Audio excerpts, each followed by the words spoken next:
Okay, let's unpack this a bit. Have you ever, felt like you were really searching for a remedy, a genuine antidote for those really deep difficulties life throws at us?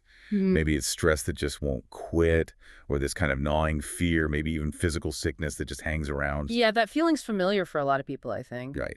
So what if there was this ancient teaching that offered more than just comfort, more than philosophy? What if it presented itself as a powerful, like supreme medicine, one specifically meant to overcome suffering, fear, and sickness? That idea, spirituality as potent medicine, it's definitely compelling.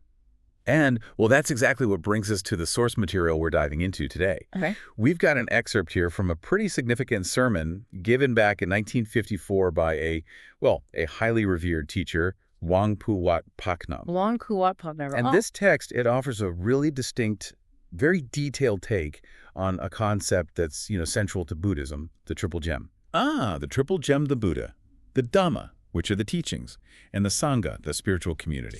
Yeah, those are concepts most people with some interest in Buddhism have heard of. Exactly. And people often show respect, right? Like bowing, chanting, studying. Yes. The usual practices. But this sermon, it sounds like it's suggesting that maybe those conventional ways, they might not actually be tapping into the full power of the Triple Gem. Is that the idea? That's precisely it.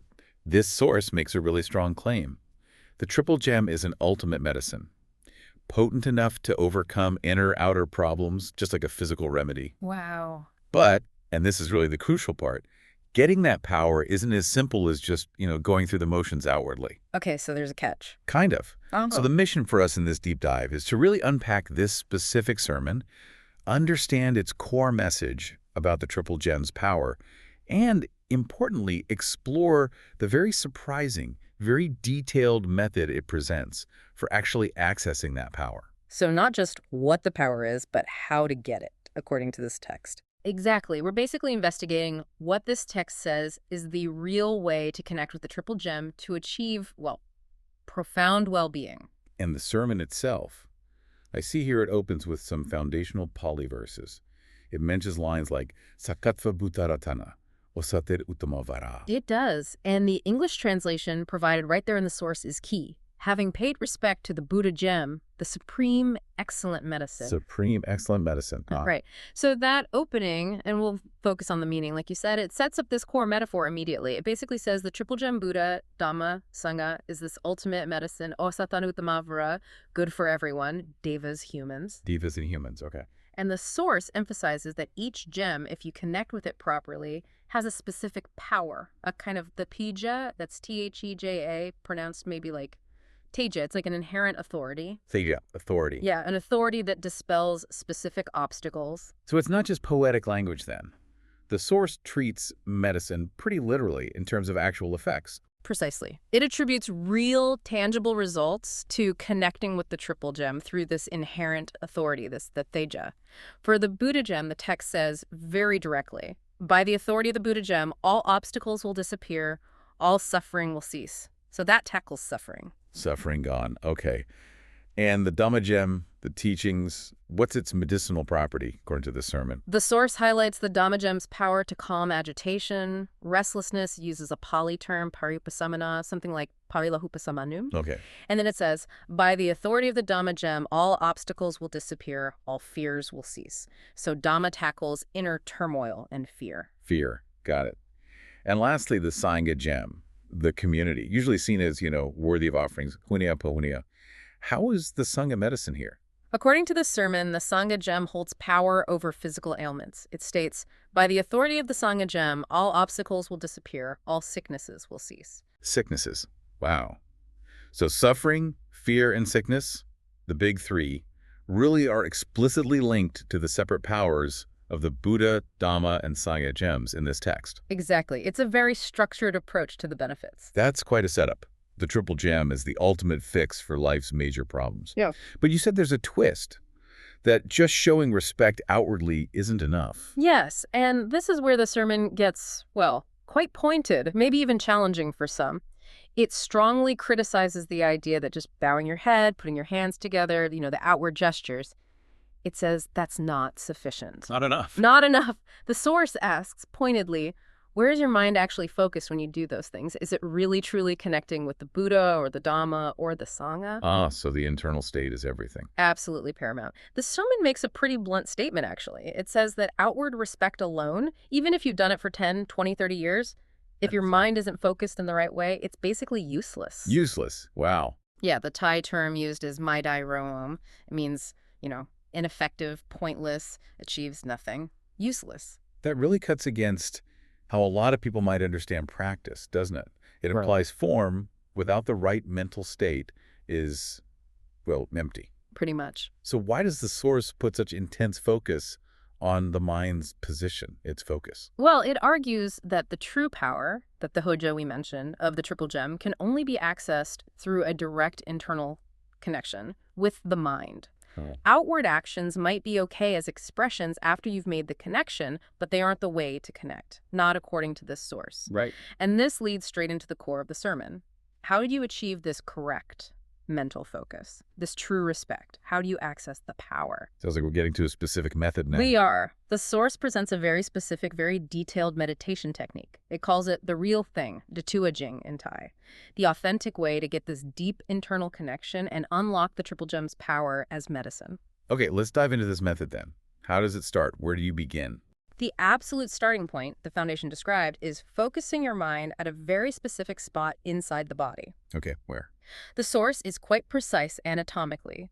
It says it's at the center of the body, exactly 2 finger widths above your navel. 2 finger widths above the navel, right in the middle. Right in the middle. It calls this the center of the sphere that makes the human body. And this initial sphere, where the mind first rests, it's described as being clear like a chicken's egg yolk. Clear like an egg yolk. So not just an idea, but a specific physical point inside you. That's what the source describes, yes. And once your mind is focused there, the single most critical concept for this whole method comes in. Stopping. Stopping. The Thai word is yut. The sermon just hammers this point home again and again. The mind has to stop. It has to become completely still right there at that central point. Stillness. And stopping here isn't just like pausing for a second. It's described as this profound stillness, a continuous halting of the mental chatter, the flow. The sermon even repeats the instruction. Stop and stopping. Stop and stopping. Stop and stopping. What does that mean exactly? Like getting still within the stillness? Yeah. Or just continuous stillness? Yeah, I think it implies both. It's about training the mind to reach and then maintain a state of absolute quiet, absolute stillness right at that center point. Okay. And the source gives examples of just how rigorous this is meant to be. You train the mind to stay stopped at the center during everything sitting, lying down, walking. Wow. Even, it says, during mundane things like going to the toilet. The mind has to constantly be brought back and held still at that center point. That sounds incredibly demanding, like constant vigilance. It does. The sermon even brings up the story of Angulimala, the murderer who met the Buddha. It claims that when the Buddha told him to stop, he was actually referring to this fundamental principle, bringing the mind to a complete halt at its true center. Huh.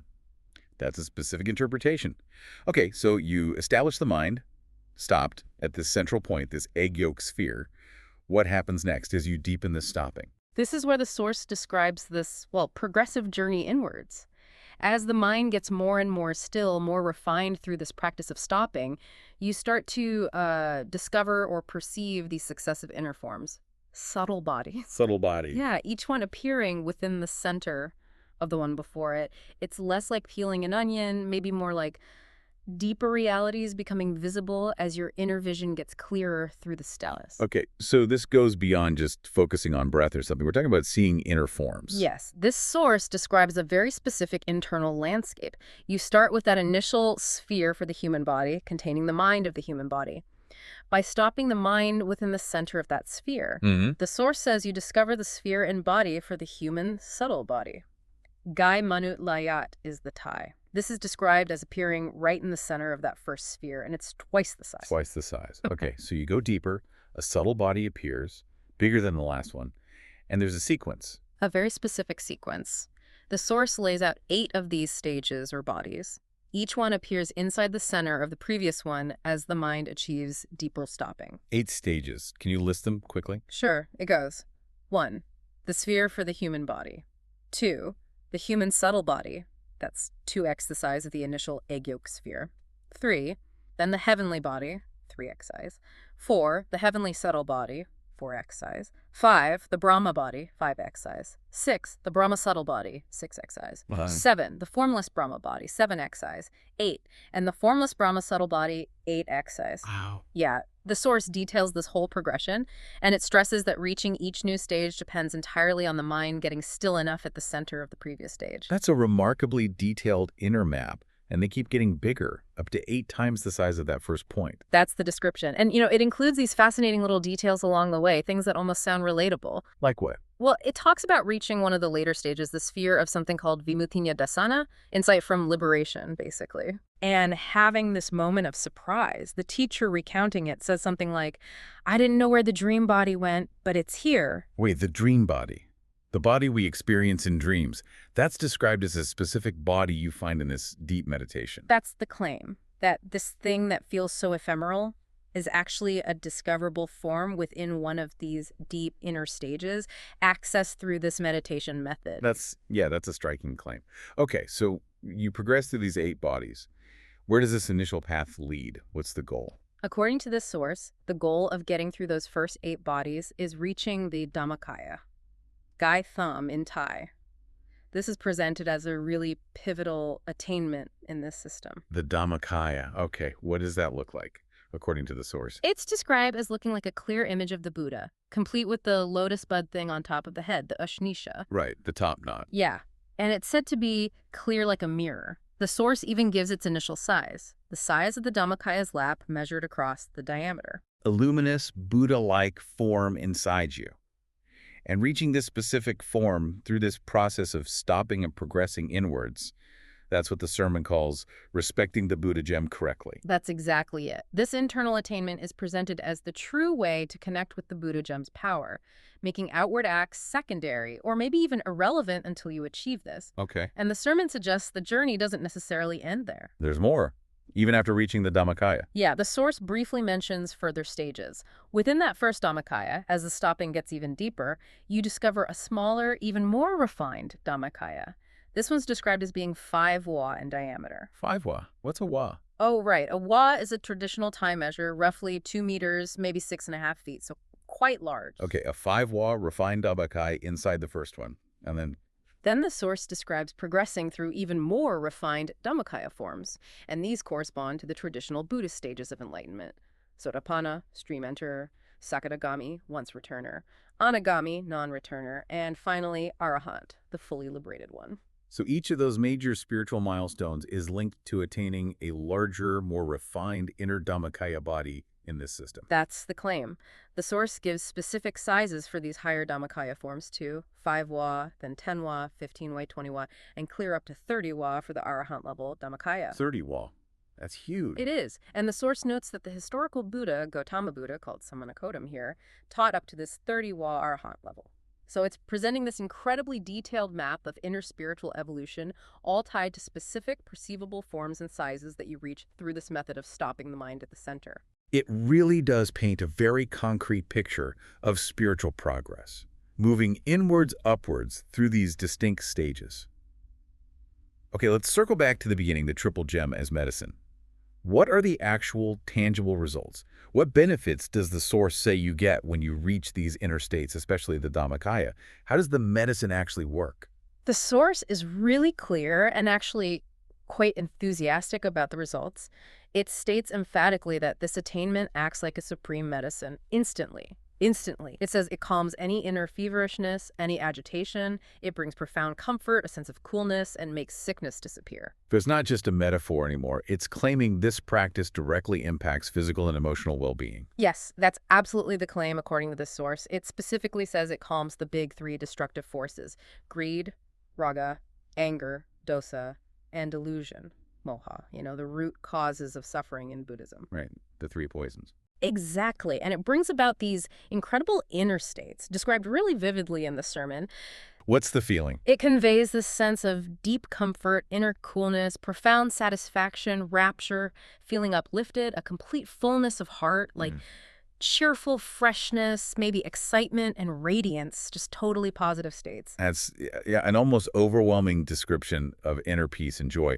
It sounds like it absolutely delivers on that initial promise, dispelling suffering, fear, and sickness. It seems to, according to the sermon's claims. Yeah. And crucially, the source doesn't frame this as some kind of mystical, out-of-reach state for just a chosen few. No. No, it claims this method, and these profound results, are accessible to anyone who practices diligently and correctly, regardless of background, age, gender, doesn't matter. Accessible to anyone. Does the source offer any kind of validation for that? How does it back up such a big claim? It does offer what it sees as internal, verifiable proof, right from the community where the sermon was given.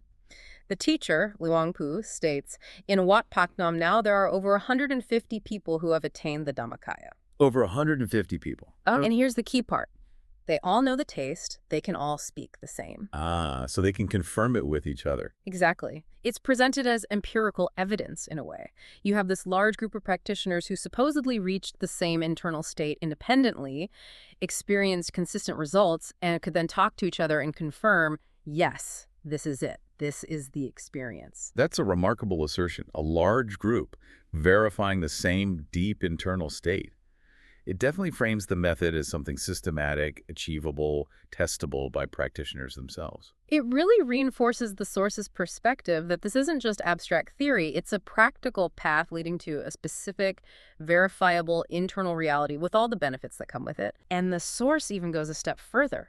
It claims that reaching the Dhammakaya allows you to communicate with the Buddha, even though he's in Nibbana, and you can even invite the Buddha's presence. Communication with the Buddha. Okay.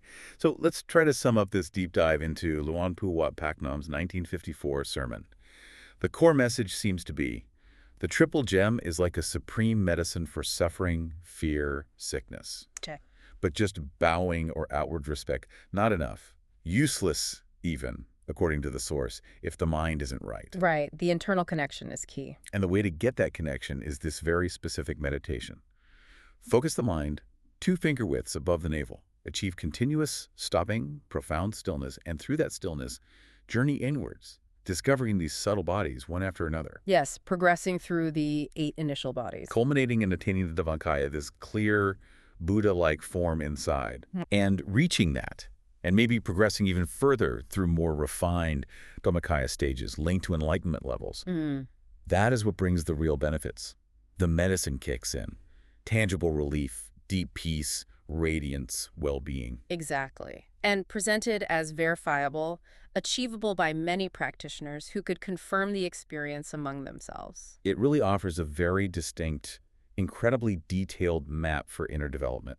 It takes the traditional triple gem idea and gives it this concrete, almost systematic method for accessing its power, really emphasizing that internal experience and verification over just, external forms of respect. It definitely does. It provides a very specific answer to that search for an antidote, suggesting the most powerful medicine is found deep inside. Which kind of points to a very different way of thinking about spiritual practice, doesn't it? And maybe attainment itself. And Which leaves us, and you listening, with maybe a provocative thought, drawing from this source.